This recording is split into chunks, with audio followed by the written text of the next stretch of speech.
So when we talk about abandonment, especially as adults, no matter who you are, the feeling of being abandoned brings you back to feeling hopeless, afraid, and also uncertain. And I'm going to explain a little bit of why.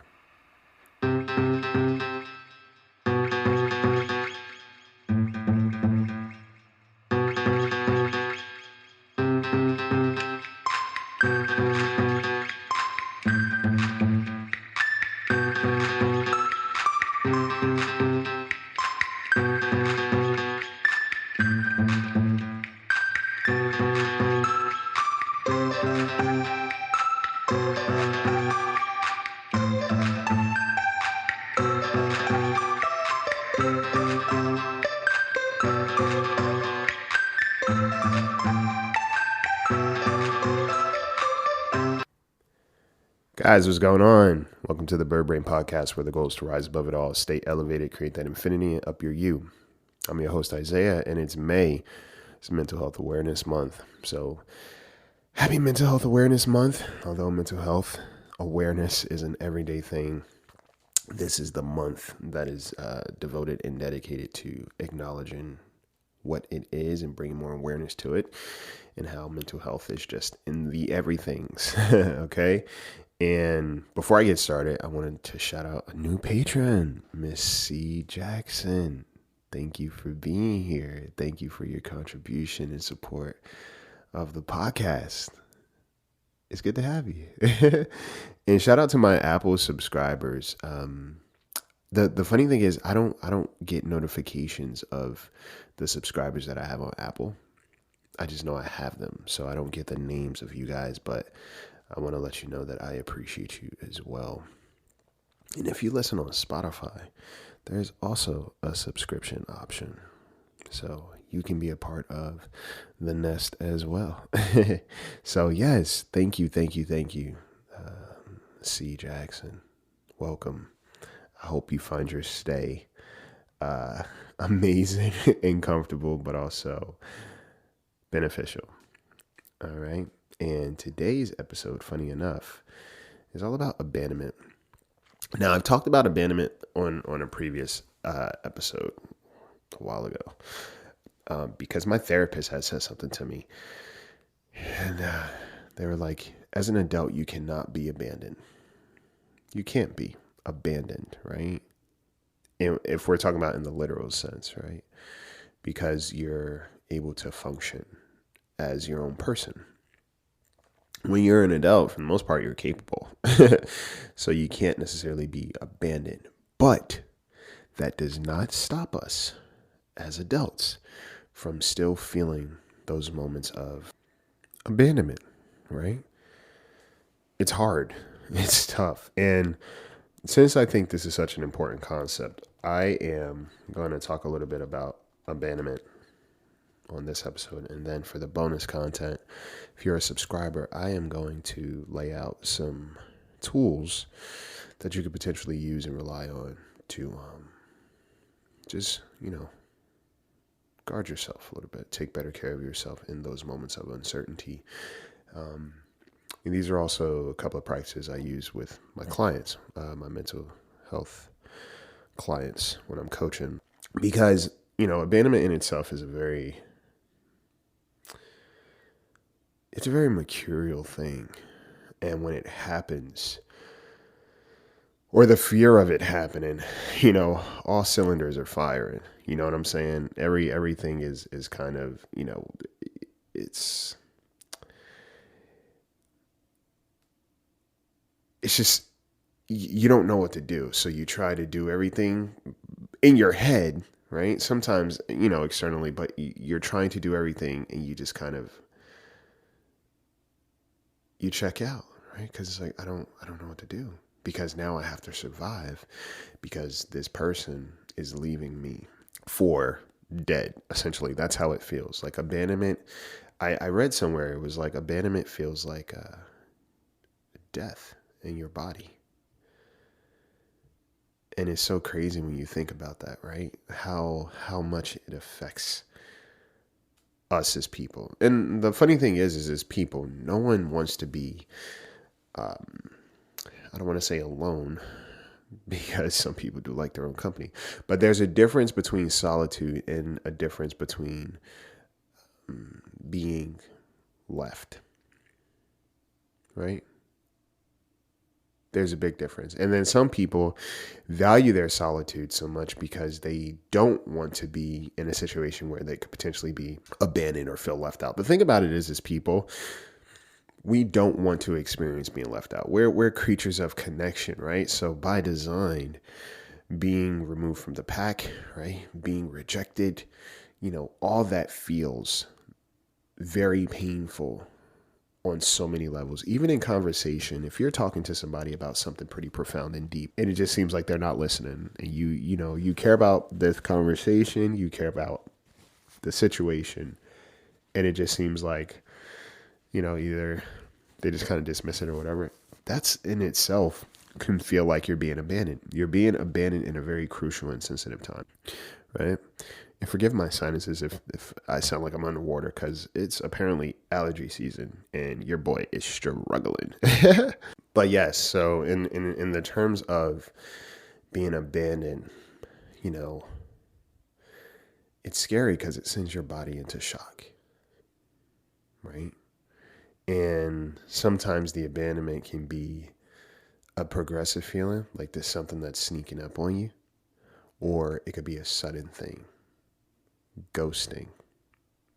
That's another concept in society nowadays, in dating, but it happens in friendships, right? It happens in family relationships where the person just kind of ups and leaves.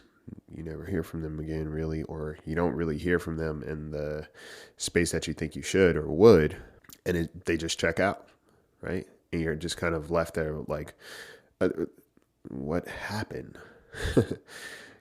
What did I do wrong, or what was done wrong, or what went wrong? I thought everything was good, and granted, the thing about relationships is everybody has a different perspective of what's going on sometimes, right?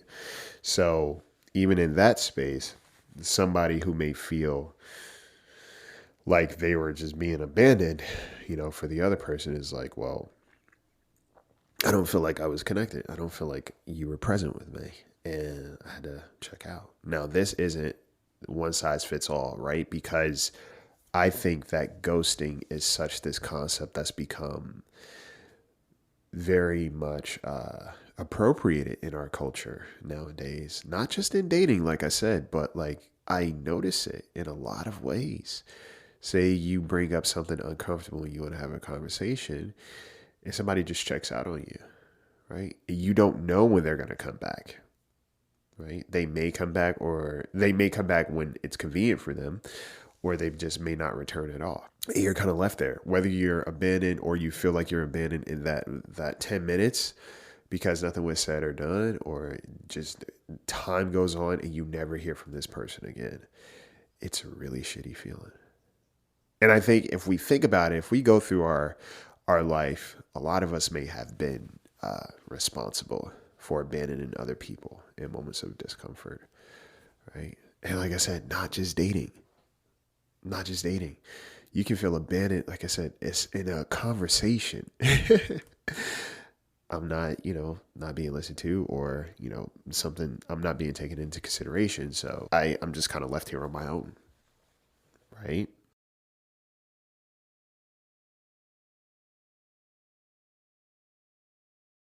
And it's a painful feeling because I feel like the concept of abandonment in itself is like, oh yeah, you're just kind of walking away from somebody. But to experience it as a person, especially if you have abandonment wounds, right? The history of it, I can assume that it's a gut feeling first, right? You feel it in your gut first, then you feel it in your head, right? Because mentally you're trying to process what the hell is going on, and then physically you're trying to process, where do I belong? Where do I go for safety? Because what I thought was safe just kind of left, and I just don't know what to do, right? This would probably exist more commonly in the anxious attachment, right? And I'm not going to go into attachments too deep in here because I think that conversation is there's so many levels to it. And sometimes I do want to talk about the attachment styles on here. And then I'm like, I just don't think I have enough bandwidth to go through all of it in the ways that it should. I may have talked about attachment styles previously. And knowing me, I know I just kind of like glazed over it because there is so much information. There's a lot of nuance and there's just a lot to talk about, right? And I typically like to, when I'm having one-on-one conversations, even with my friends, right? Or just people I know, not just with clients, like I like to go a little bit deeper into it because it allows people to kind of pay attention to their behavior, pay attention to somebody else's behavior, and you can start to identify certain things. Like you can start to identify the root of who you are, the influence of who someone else is, right? What influences this person? What's their driving force in terms of how they navigate relationships, whether it's secure, anxious, or avoidant.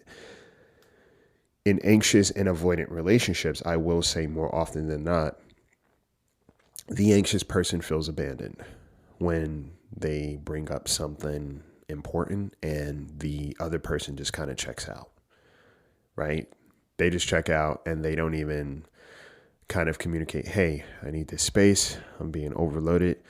I will come back, right? They don't give you a return flight. They just leave. And you're kind of left to decide, oh, I did. What do I do now? Right? What happens now? You know, there's this book I'm reading now about chakras. And it's it's a lot of information. It's very dense, but it's also very interesting. And the root chakra is that chakra identifies as like the sense of belonging, right? Feeling like you belong. So if you have abandonment trauma, the likelihood is that your root chakra is the one that probably needs a lot of attention, right? Because the need to feel like you belong somewhere has not been present enough for you to feel stable and grounded. So even in your relationships, there's this desire to feel connected, but always worrying that there will be a disconnect at some point. So you kind of start to walk on eggshells, or even you will maybe self-sabotage a relationship, right? Because you're so used to things being a certain way, you are trying to prevent the outcome. And by trying to prevent the outcome, you're already creating the outcome. So it's like this thing of the DIY, right? Hyper independent people do it too, where it's like the fear of abandonment creates the environment for it.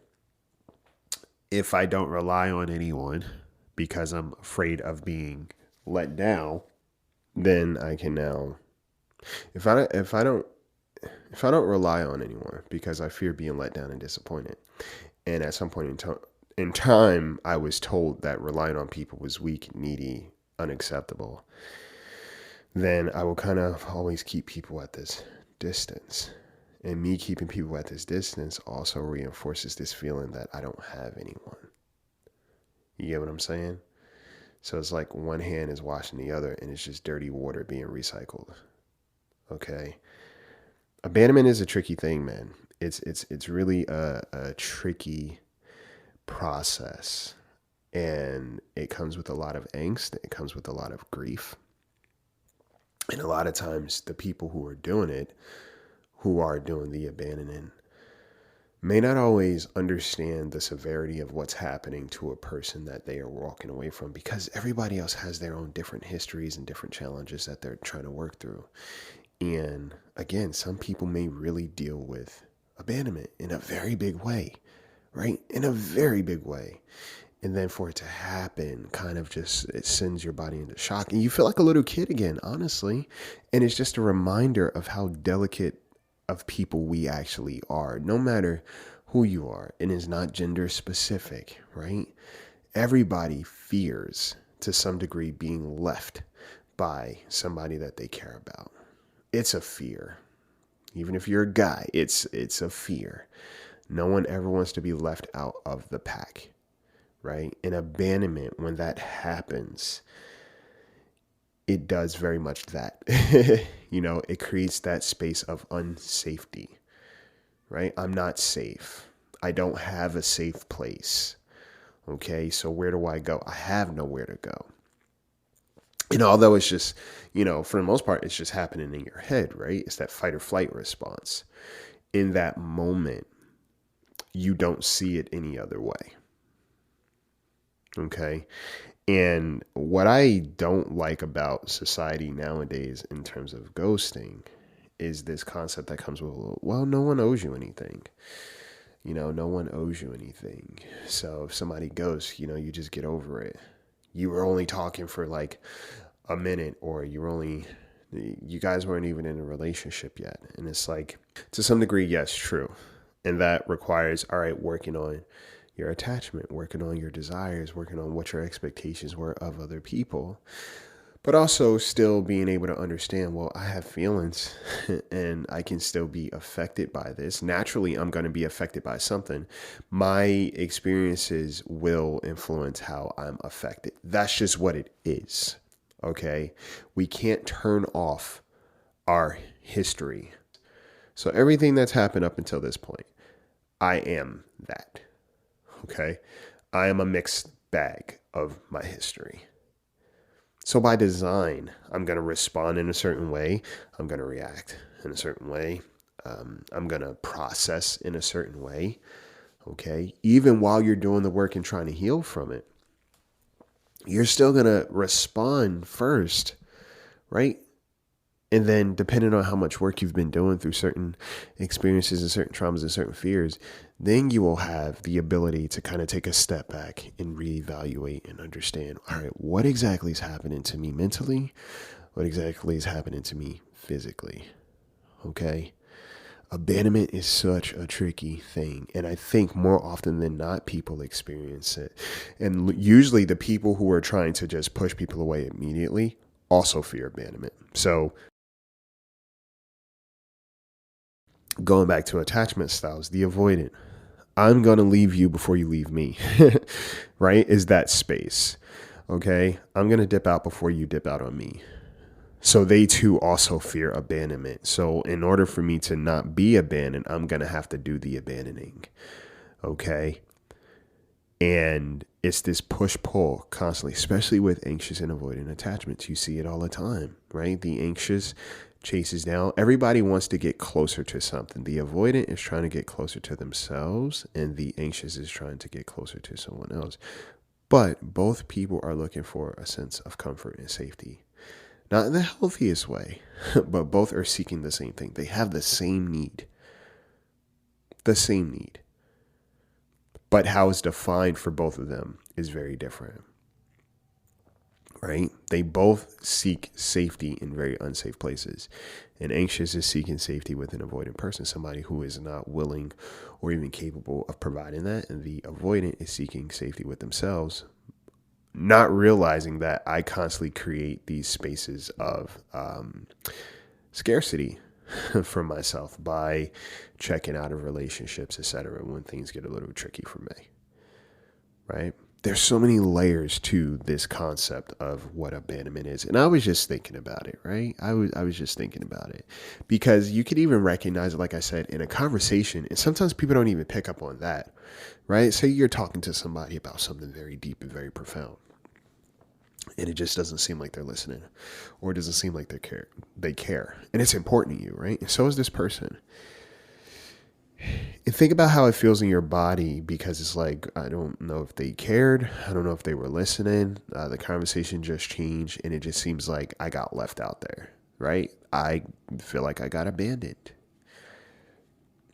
right? It's a thing.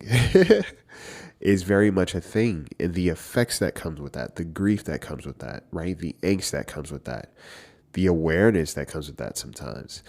It's important to understand, all right, when I have this moment, is what I'm thinking true, or is it my truth, right? And there's no wrong answer.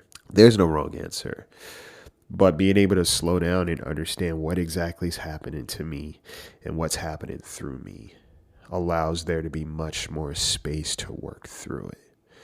Okay, much more space. Okay.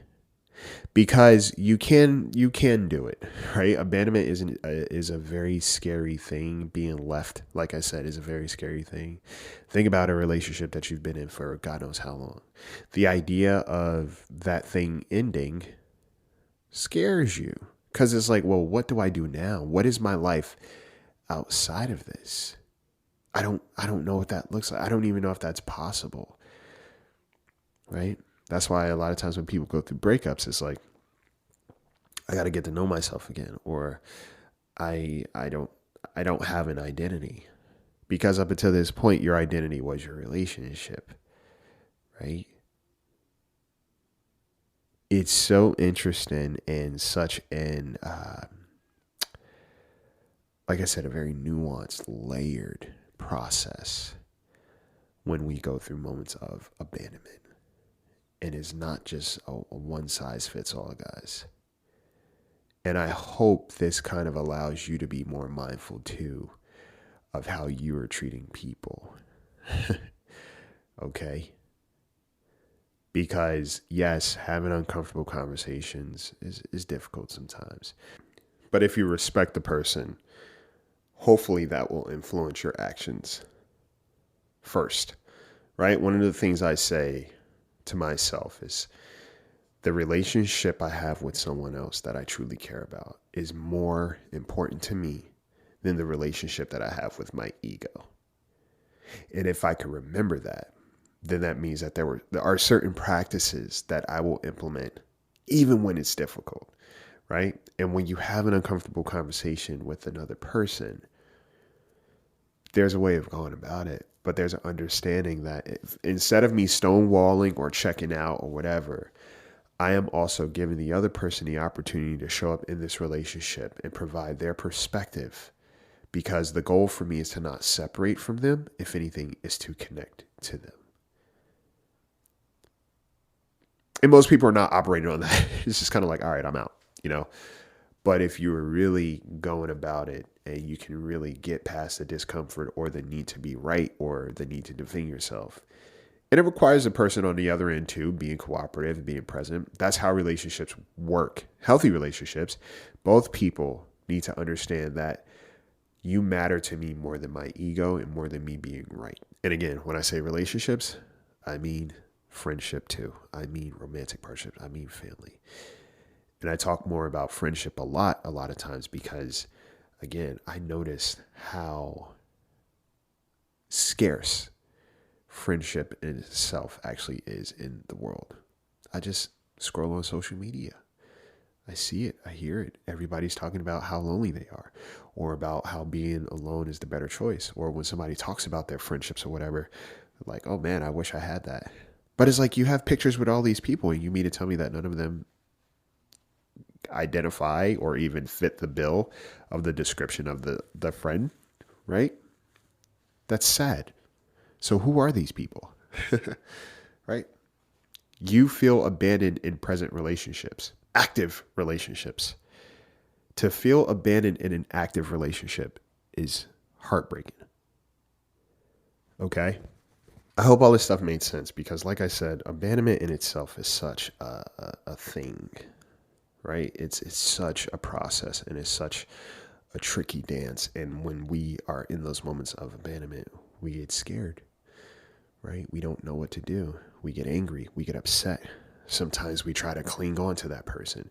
And truth be told, if some people decide to walk away from you because you have feelings, because you have needs, right? Within a respectful way, there's a difference between demanding certain things from people, being possessive, being so insecure that you're trying to cling on and redefine who a person is so they fit what you want them to be versus them just being who they are.